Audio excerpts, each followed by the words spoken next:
Good morning mga kahunghung. Today's video, schedule tayo ngayon for change oil itong si Titan. Our kilometer reading is 130,081 to be exact. Pagdating ko sa papapalitan na rin natin ang stabilizer link, stabilizer bushing.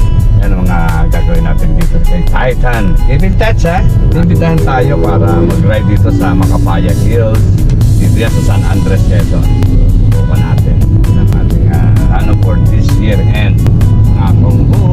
See you later. Alright, so nandito na tayo sa City of San Pablo.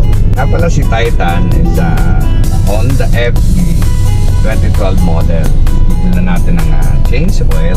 Lalagay na rin tayo ng additive. Gagawin na rin natin palitan ng mga stabilizer link, stabilizer bushing, front and back para medyo mas maging klaro na yung galawan ng sasakyan. Well-maintained naman. On the record naman sa kasa. Tutunan ko tayo sa trusted natin na si Bong at saka si Dennis. Kaya ko na itong kasama sa maintenance ng under chassis, change oil, everything.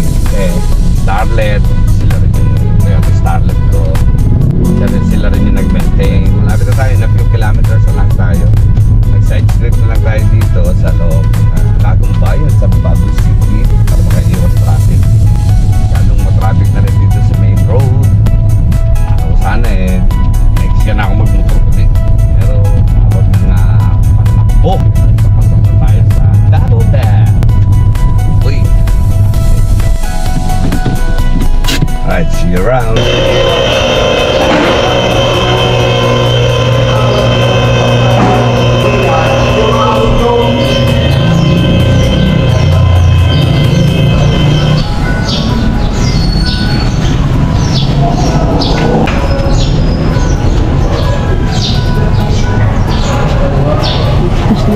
Palitan tie rod. Alright, so malapit talaga siya.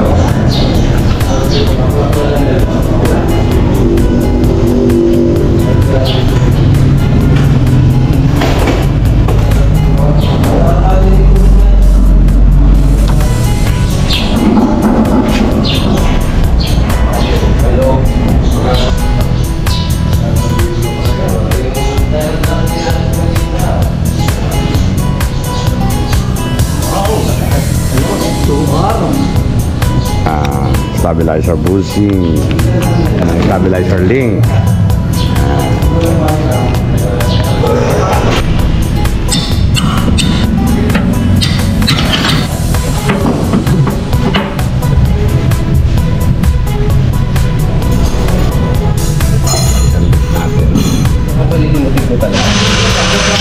Alright.